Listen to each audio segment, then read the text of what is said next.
The morning room at Whitmore Park smelled of beeswax and cold ash. Margot had carried the coal scuttle up from the kitchen passage herself because the youngest footman, Thomas, had twisted his ankle on the back stair, and she had not wished to see him limp the full length of the corridor under Lady Dorothea's eye. The scuttle was heavier than she had anticipated. She set it down by the grate with both hands, steadied her breathing, and turned to find Lady Dorothea Whitmore standing in the doorway, watching her with an expression that had not troubled itself to become interest. "You were not told to carry coal," said Lady Dorothea. She did not raise her voice. She had no need to. "Thomas has injured his ankle, my lady. I thought it easier."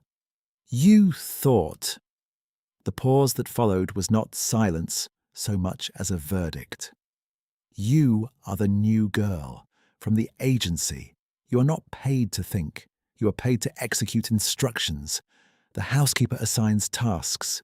You do not reassign them to yourself because of sentiment for a footman." Lady Dorothea stepped fully into the room and cast a brief glance at the grate, then at Margot's hands. "Wash those before you touch anything on the table, and send Mrs. Garland to me." She left. The fire crackled as the coal settled. Margot looked at her hands, at the grey dust on her fingers, and thought of the morning room at Ashbourne Hall, where she had sat at her own writing desk 3 weeks ago, drafting a letter she was not certain how to begin. She had not begun it. She had folded the blank sheet instead, placed it in the drawer, and gone to dress in her lady's maid's grey. The letter she had not written would have been addressed to the Earl of Whitmore, her husband of 4 months, whom she had never met. She had been married to him by proxy on a Tuesday in October, a formality conducted in the drawing-room at Ashbourne with a solicitor and 2 witnesses, and her father's relief so visible it had been embarrassing to observe.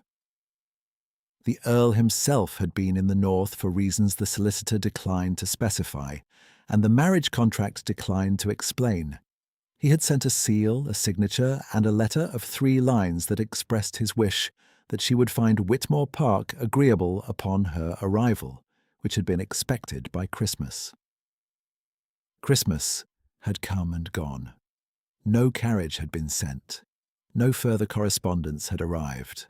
In March, Margot had written to the solicitor's office and received a reply from Lady Dorothea Whitmore, the Earl's aunt who managed the household in his frequent absences, saying in the language of formal courtesy that the timing of the Countess's arrival at Whitmore Park was a matter the Earl would address in due course. The letter had been signed Lady Dorothea Whitmore. It had not been addressed to the Countess of Whitmore. It had been addressed to Miss Margot Ashbourne. She had understood then what kind of household she was arriving into. She had also understood that she was not willing to arrive at it as a stranger, blind to its workings and dependent on its goodwill. She had written to the agency that placed domestic staff for great houses in the north. She had given a false name and genuine references from a sympathetic former governess. She had arrived at Whitmore Park on a grey Wednesday as Margaret Shaw, lady's maid, newly placed. She had intended to stay a fortnight. She had been at Whitmore Park 11 days, and she had not yet determined how to leave. She was still standing at the grate with coal-dusted hands when she heard steps in the corridor. Not the measured tread of Mrs. Garland, the housekeeper, not the brisk click of Lady Dorothea's heels. These were slower. A man's step. She picked up the empty scuttle and moved towards the door, and she nearly walked into the Earl of Whitmore coming through it. He stopped. She stopped. He was perhaps 30, with brown hair that wanted cutting and a coat that had seen recent weather, the shoulders still damp from the morning's ride. He looked at the coal scuttle. He looked at her hands. He looked at her face briefly, and without presumption, in the way a man looks when he has registered that he has nearly collided with a person and wishes to be sure they are uninjured. "I beg your pardon," he said. "I did not know anyone was in here." "I was finishing the fire, my lord," Margot said. She kept her eyes level, the way she had practiced in the glass at the coaching inn the night before she arrived. Level, not servile. It was harder than she had expected. "Are you new?" He asked it without the weight Lady Dorothea put on the word. It was a plain question. "From the agency, my lord. A fortnight now." He nodded and stepped aside to let her pass. She was 3 paces into the corridor before he said, behind her, "The fire was well laid." It was not a compliment exactly. It was the observation of a man who noticed things and occasionally said them aloud. She did not turn around. She walked to the back stair with the scuttle in both hands, and her heart conducting itself rather more loudly than the morning warranted. If you find yourself drawn toward the warmth of a story like this one, there is more waiting here. Only stay close and listen. In the afternoon, the stable yard held a small crisis. One of the younger grooms had discovered a dog caught fast between 2 stacked feed crates. The animal was a half-grown lurcher, not a house dog, and it had wedged itself in such a way that pulling was doing more harm than good. Margot was crossing the yard with a message for Mrs. Garland when she heard the commotion. The groom was frightened of the dog's teeth. The dog was frightened of the groom. 2 stable lads stood at a distance offering suggestions that helped no one. Margot set the message on the mounting block and went to the dog. She crouched down, folded her skirts out of the mud, and spoke in a low, even voice to the animal until its breathing slowed and its eyes lost the white edge of panic. She moved the upper crate by inches, pausing each time the dog shifted until the gap was wide enough. The dog pulled itself free, limped 2 steps, and then sat down with the specific dignity of an animal, pretending nothing had happened. "Good girl," Margot said. She ran her hands over the dog's legs quickly and carefully. Nothing broken. A bruise along the shoulder. Nothing worse. She stood and found that Edmund Whitmore was leaning against the stable door with his arms crossed, watching her. He had been there long enough to see the whole of it. She did not know how long. She did not adjust her expression. "The crate wanted moving from the left," he said, "not the right." "Yes," she said. "I saw that by the second attempt." There was a brief silence in which he seemed to reassess something, making a small internal adjustment, the way a man does when the thing in front of him has not matched the category he placed it in. "Her name is Fleet," he said, meaning the dog. "She has a habit of getting into things she cannot get out of." "She will do it again," Margot said. "Almost certainly." He looked at the dog with something that was not quite affection and was a great deal too consistent to be indifference. "Thank you." She picked up the message from the mounting block and continued toward the house. She did not look back, but she heard him whistle, once, low and sharp, and she heard Fleet's claws on the cobblestones as the dog went to him, and she thought of the 3-line letter and the marriage she had arrived at sideways, in a grey dress, carrying borrowed credentials, and she thought it was possible she had understood even less than she believed she did. The days at Whitmore Park had a shape that Margot had learned quickly. Lady Dorothea rose at 9 and received morning callers on Tuesdays and Thursdays. On other days she managed the household from the morning room with the particular authority of a woman who had substituted position for purpose long enough that the two had become indistinguishable. She was not cruel in the manner of folk tales. She was something more specifically of her era and her station in her cruelty, precise, socially grounded, and entirely unconscious of the thing it was. She did not shout at servants. She reduced them. She would speak a sentence in front of a housemaid as though the housemaid were a piece of furniture that had been poorly placed, and the sentence would land with the full weight of a life arranged around the premise that certain people were for managing, and that this arrangement was natural and right and had always been so. Thomas, the footman with the twisted ankle, she had not dismissed outright. She had merely asked Mrs. Garland, loudly and in the kitchen passage where Thomas could hear perfectly well, whether it was wise to retain staff who could not be relied upon to navigate a staircase without incident. Agnes, the youngest housemaid, quick and cheerful and constitutionally unable to be invisible, which Lady Dorothea found unforgivable in the staff. She had twice corrected in front of morning callers for the precise placement of teacups. Not because the cups had been placed incorrectly, but because Lady Dorothea's eye required something to correct, and Agnes was the most available surface. Margot watched all of it. She was good at watching. She had been watching her father manage debt and pretend otherwise for the better part of a decade, and the skill transferred entirely. It was on the 8th day that she heard the thing she had not meant to hear. She had gone to the estate office to leave a bundle of mending that Mrs. Garland had asked her to deliver. The door was not quite closed. Inside she heard Lady Dorothea's voice, and then a man's voice she did not recognize. Not Edmund, someone older, with the measured cadence of a solicitor conducting business he found procedurally simple. She set the mending bundle on the hall table and turned to go. She turned too slowly. "The arrangement will stand exactly as it was," Lady Dorothea said. "I manage this household. I have managed it for 8 years, and Edmund's taking a wife changes nothing practical. He will be in the north half the year, as he always is. The girl need not come before autumn, and by autumn we may find grounds to extend that arrangement further." The solicitor said something low that Margot could not catch.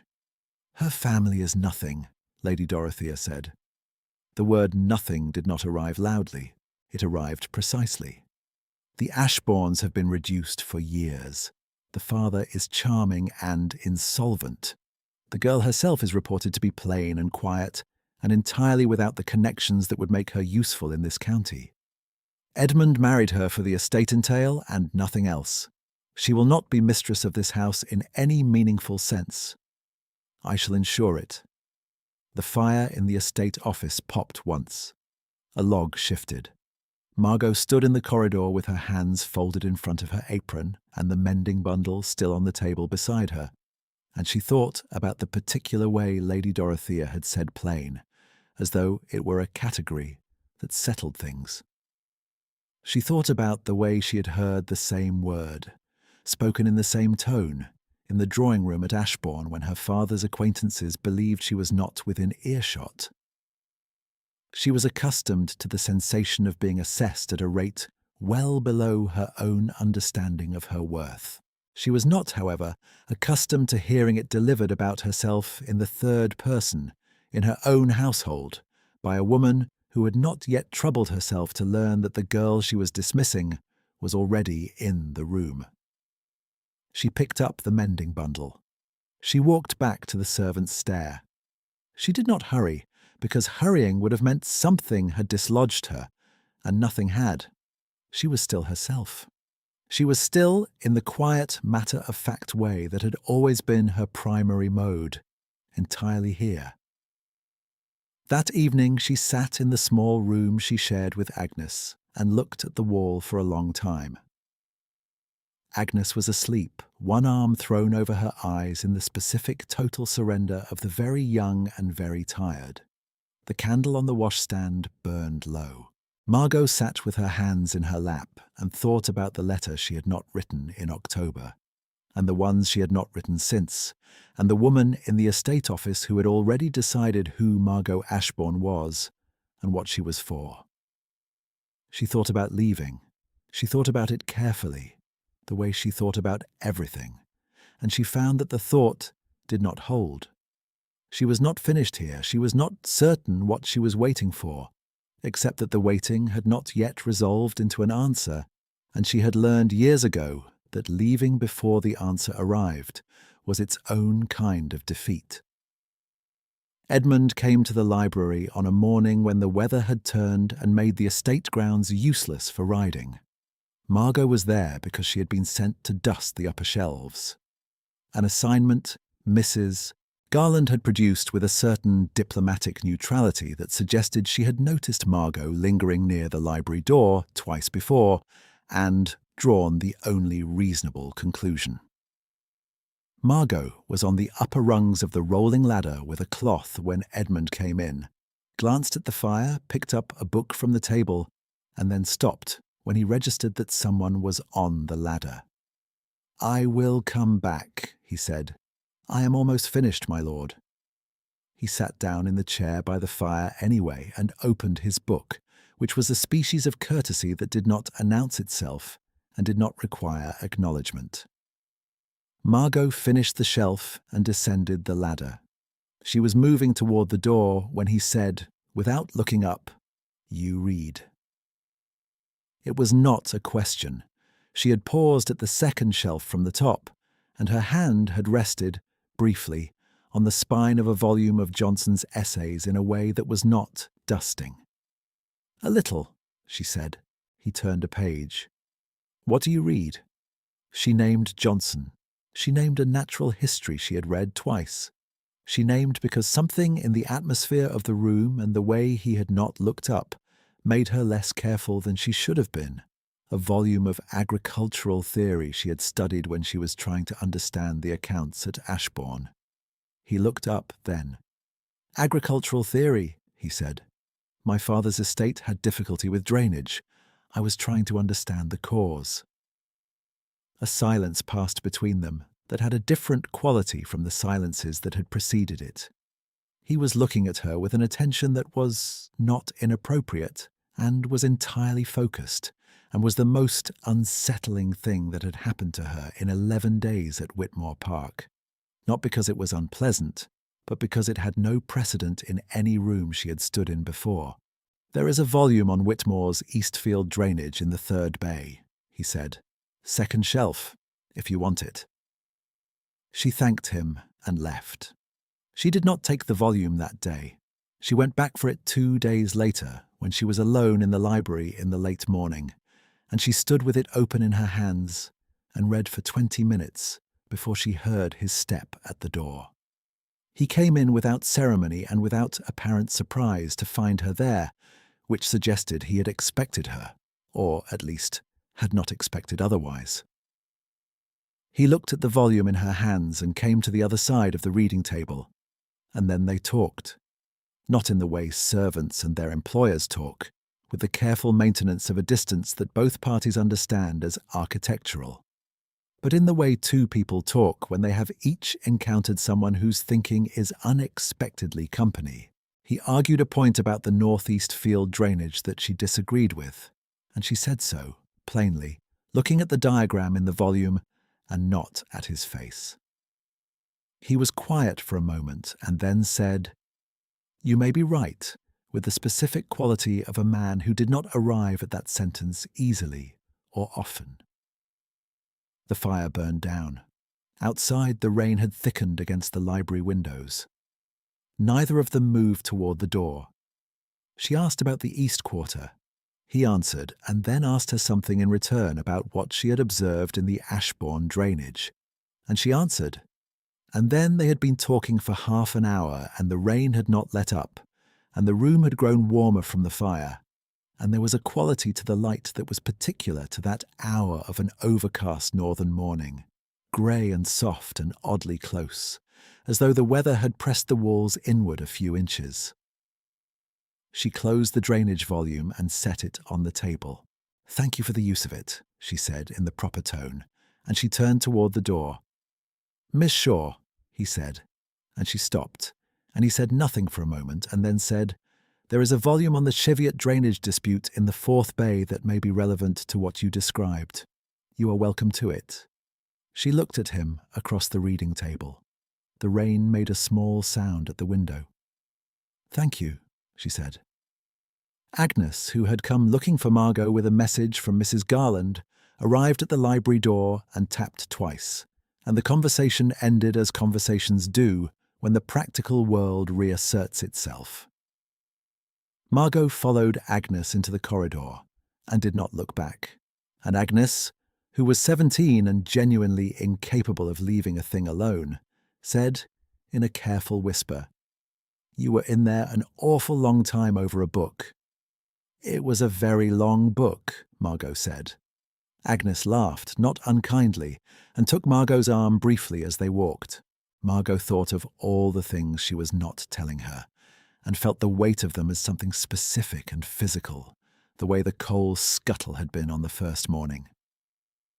She was not a person who lied easily. She was not, in fact, a person who lied at all, and the distinction between the name she had given and the name she had not given was beginning to feel less like a prudent concealment and more like a thing she had constructed around herself that was slowly becoming too small. The afternoon the crisis came was a Thursday. Lady Dorothea had morning callers, 2 neighbouring ladies of consequence and a third whose consequence was aspirational. And they had been in the morning room for 2 hours, which was an hour longer than standard calls required and suggested a conversation of some depth and considerable appetite for the particulars of county life. Agnes had been sent in with fresh tea and had set the tray, and one of the cups had shifted slightly as she placed it. Not enough to spill, not enough to stain anything, not enough to produce any consequence that mattered in any room that operated according to reason. Agnes had righted it immediately, murmured an apology, and retreated toward the door. Lady Dorothea had waited until Agnes was nearly through it. "Mrs. Garland." She said it at a volume calibrated to carry through the open door and down the corridor to where the housekeeper stood, and to carry also through the doorway past Agnes and into whatever part of the hall Agnes was now occupying. "I want a word about the girl, the young one. I cannot have hands like that serving in a room with guests. If she cannot manage a teacup, she is not suitable, and I will not keep staff who are not suitable. Have her reassigned to the laundry or released." Margot was in the corridor. She had been passing with an armful of pressed linens for the upstairs rooms. She stopped.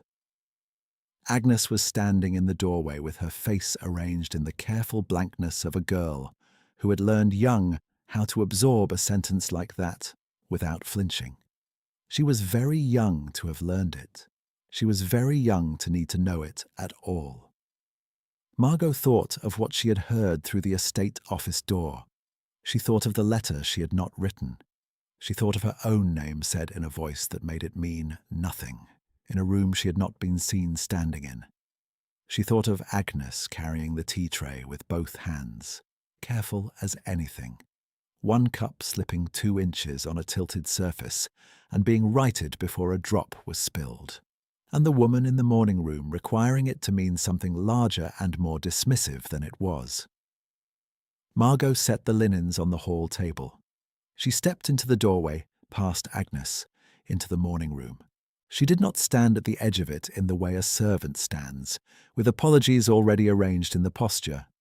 She walked to the centre of it and turned and addressed Lady Dorothea directly, with the level voice she had been practicing since October and had not yet needed to use. "The cup was righted before a drop was spilled," she said. "Agnes is careful and capable, and she has managed every task assigned to her with more care than most. If there is a difficulty in this room, my lady, it is not with the girl who served you." The silence in the morning room was the kind that has texture to it.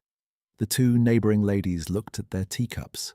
The third one stared at Margot with undisguised attention that was 2/3 shock and 1/3 something approaching appreciation. Lady Dorothea's expression did not change. It set, rather, the way water sets when it has been still long enough to forget it was ever warm. "You," said Lady Dorothea, very quietly, with the specific quiet of someone deciding the category a thing belongs in, "will go to Mrs. Garland at once and wait there for my instructions." Margot looked at her for a moment. She thought of October and the proxy signature and the 3 lines that had expressed a wish that she would find Whitmore Park agreeable. "Yes, my lady," she said. She left the room. She did not go to Mrs. Garland. She went to the back stair and sat on the 3rd step from the bottom and put her hands on her knees and breathed. Agnes came and sat beside her without speaking for a full minute, and then put her head briefly on Margot's shoulder, and then straightened up and said quietly, "She was going to dismiss me, wasn't she?" "Yes," Margot said, "and now she is going to dismiss you." "Probably," Margot said. Agnes considered this with the directness of the very young and said, "Was it worth it?" "Yes," Margot said. Edmund found her there. She did not hear him on the back stair until he was already at the top of it, and he stopped when he saw them both, and something in his face shifted in a way she could not quickly read. Agnes rose immediately and said, "My lord," and slipped past him and up the stair with the particular grace of someone who understands when her presence has become the wrong kind. Edmund came down 2 more steps and stopped. He looked at Margot. She looked back at him, and neither of them looked away. "I was told what happened in the morning room," he said. "I imagine you were. You spoke to Lady Dorothea directly." "I did." He was quiet for a moment, and then he sat down on the step above her, which was an entirely unprecedented thing for the Earl of Whitmore to do on any Thursday afternoon, and he folded his arms over his knees and looked at the wall across from them.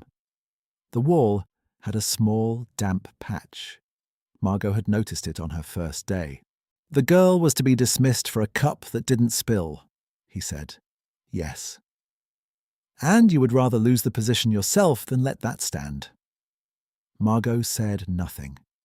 He was quiet again, in the way he was quiet in the library, not empty, not uncomfortable, but the particular quiet of a man who is doing the work of thinking rather than the work of filling silence with something that sounds like it.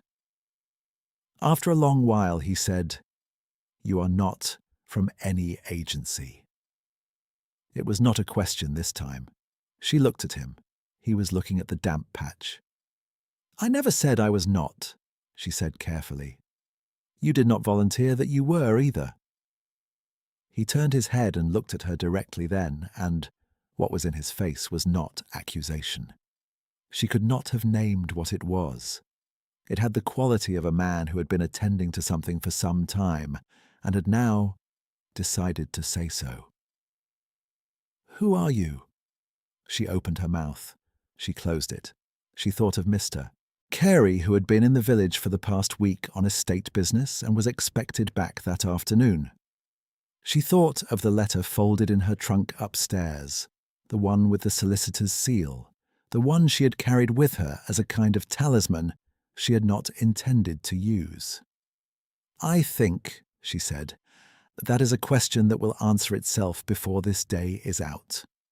He looked at her for a long time.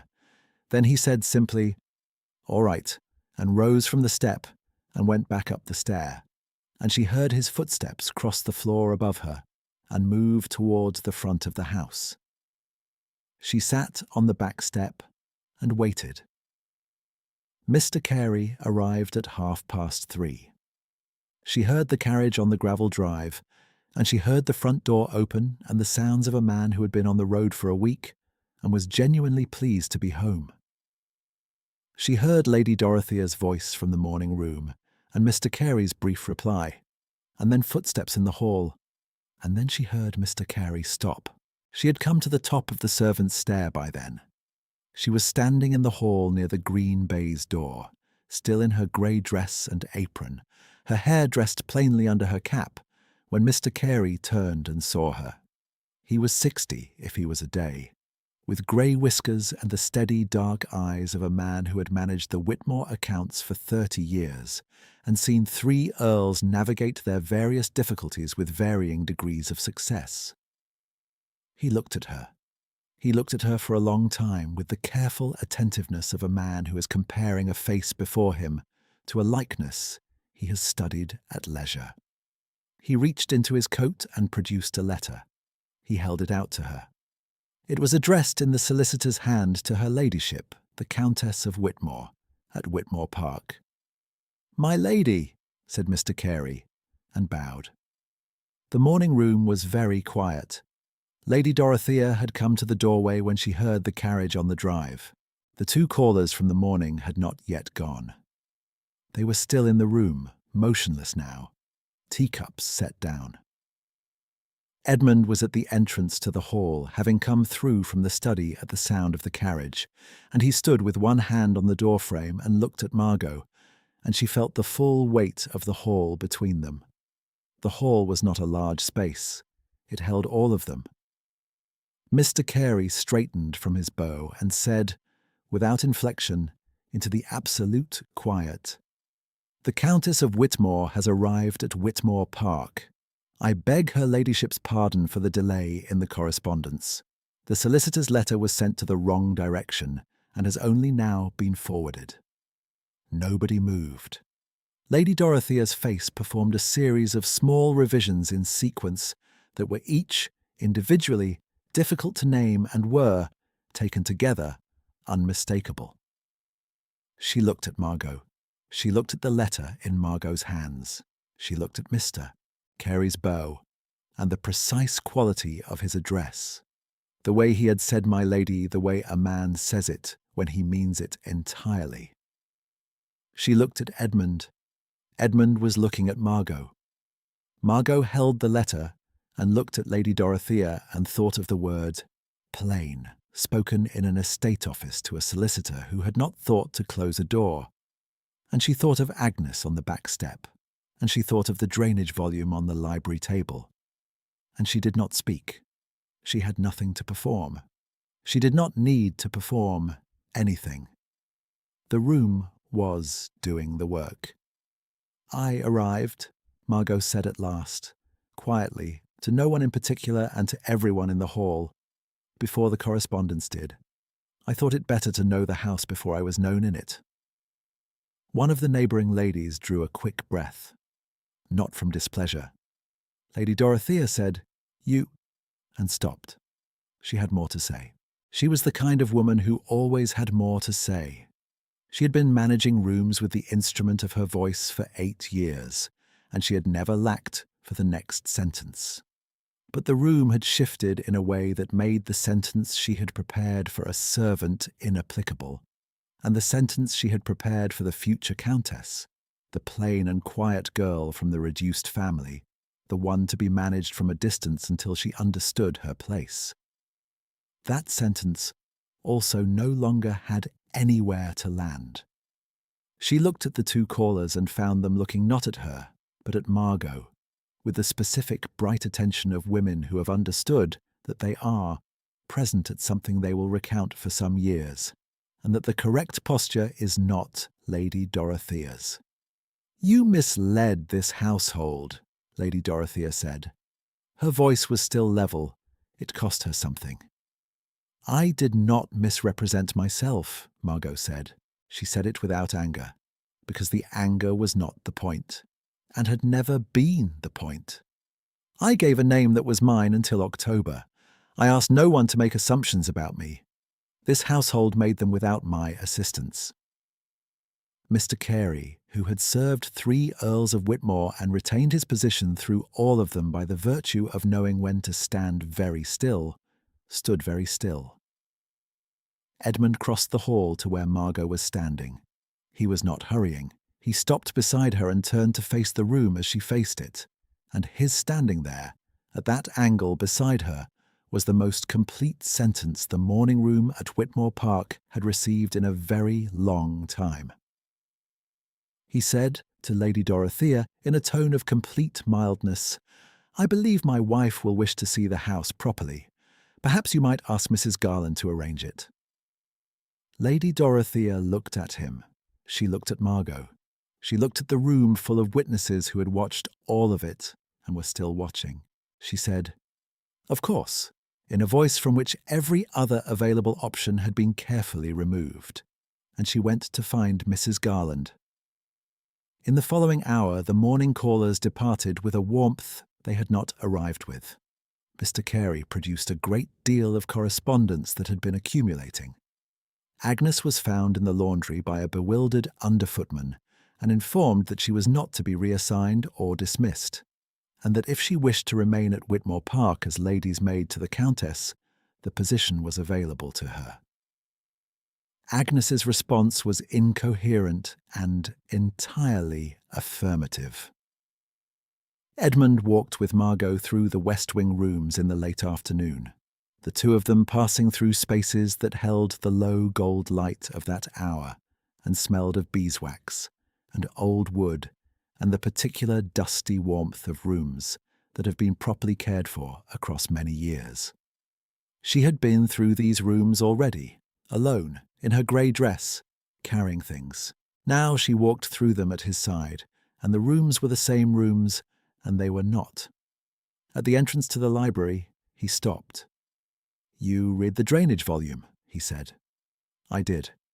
You still disagree with my position on the East Quarter clay." "I do." He looked at the bookshelves. He looked at the fire which was laid but not yet lit, and at Fleet asleep on the hearthrug in the patient manner of dogs who have identified the warmest room in a house and established a policy of it. He turned and looked at her. "You came here alone," he said, "without announcement, without protection, to see whether it was possible to live here." "To see whether you were the kind of man who made it possible," she said. He was quiet for a long moment. The question he had asked on the back stair, the all right he had given her when she had not yet answered it. She understood now that he had already known, or had been close enough to knowing that the difference was merely a matter of the letter in Mr. Carey's coat. "And?" he said. She looked at Fleet on the hearthrug. She looked at the second shelf of the third bay, where the Cheviot drainage volume still sat, and at the reading table, where they had stood on 2 separate mornings, talking about clay soil and flood, run off with a focused attention that had nothing to do with drainage. "You spoke kindly to a frightened footman," she said. "You sat on the servants' stair. You said all right when you could have pressed the question, and you did not." He was still looking at her. The light was failing at the library windows, the long, soft dimming of a late spring afternoon in the north, and it made the room quieter than it had been. "You carried a coal scuttle," he said, "for a boy with a twisted ankle." "It was not a heavy scuttle," she said. "It was," he said. "I watched you carry it." She had known somewhere that he had been watching. She had known it the way you know a thing that you have not yet allowed yourself to name, because naming it changes the geometry of every room you have stood in since. The coal scuttle on the first morning, the stable yard, the library twice, the back stair where he had sat on the step above her without ceremony and without requiring anything from her at all. He reached out and took her hand. Not a gesture of ceremony, not the formal address of a man completing a contract that had been unsigned in spirit, if not in law. Simply a hand taking hers, in the library, in the failing light, with the smell of beeswax and old paper around them, and Fleet asleep on the hearthrug and all the rooms of Whitmore Park quiet, in the way a house is quiet when it has stopped waiting for something to arrive. She let him hold it. Between them was the acknowledgement of a great deal of time that need not have passed as it had, and the equal acknowledgement that it was finished, and neither of them needed to name any of it aloud. Her fingers rested in his.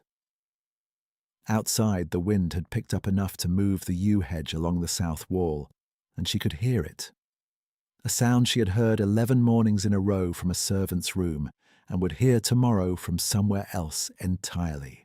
In the morning room 2 days later, the light came in at the eastern windows the way it had always come, steady and without hurry, falling across the same chairs and the same grate and the same oval of carpet where Margot had stood with coal-dusted hands on her first morning and listened to a woman decide what she was.